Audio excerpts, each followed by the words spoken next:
ಮಂಗಳೂರಿನಲ್ಲಿ ಮನೆ ಮಾತ್ರ ಅಲ್ಲ, ದೇವಸ್ಥಾನಗಳು ಕೂಡ ಮುಳುಗಿ ಹೋಗಿವೆ. ಹಲವು ದೇವಸ್ಥಾನಗಳು ಅಂದರೆ ಧಾರಾಕಾರ ಪ್ರಳಯ ಸದೃಶ ಮಳೆ ಆಗ್ತಾ ಇರೋ ಹಿನ್ನೆಲೆಯಲ್ಲಿ ಮಂಗಳೂರಿನ ಹಿಂದೆಂದೂ ಕೇಳರಿಯದ ವರ್ಷಧಾರೆಗೆ ಹಲವು ಕುಟುಂಬಗಳು ತತ್ತರಿಸಿ ಹೋಗಿವೆ.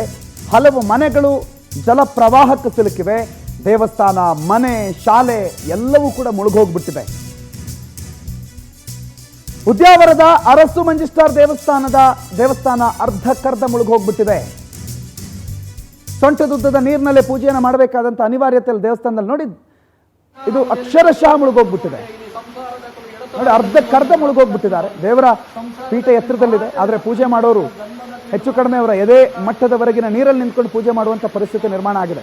ಇದು ಉದ್ಯಾವರದ ದೃಶ್ಯ. ಬಾಗಿಲು ತೆಗೆಯೋ ಆಗಿಲ್ಲ, ಬಾಗಿಲು ತೆಗೆದ್ರೆ ಒಳಗಡೆ ನೀರು ನುಗ್ಗಿಬಿಡುತ್ತೆ. ನುಗ್ಗಿರುವ ನೀರು ಭಂಡಾರ ಮನೆ ಇದು.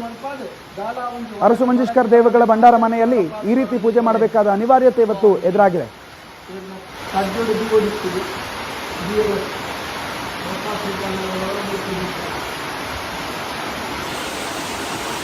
ವರ್ಣದೇವಿ ಗಾಯ ಇಂಚಿನ ಆರ್ಭಟ ಕೊಡ್ತಾರೆ ಪಡ್ಪಡಕ್ಕಿನ ಇರಾದೇನಿ ಇಂತಾಚರಿಗೂ ನಿಖಲಕಾರ ಮುದಲಿಗಳ ನೀರು ಬಟ್ಟದುಕೊಂಡೆ ಇಲ್ಲಿ ಸಂಸಾರದ ಕುಳು ಎಡತ ಬಲತ ಜೀವಂತ ಗ್ರಾಮದ ಕುಳು ಸಂಸಾರದ ಕುಳಿನ ಮಾತರಿಲ್ಲ ಅನ್ಯ ಮಠ ಜನ್ಮದ ಕುಳಿನ ಮಾತರಲ್ಲಿ ಎತ್ತುಕೊಂಡಾಡಿದ ಕೊಟ್ಟಮಂಚಿನ ಸೇವೆ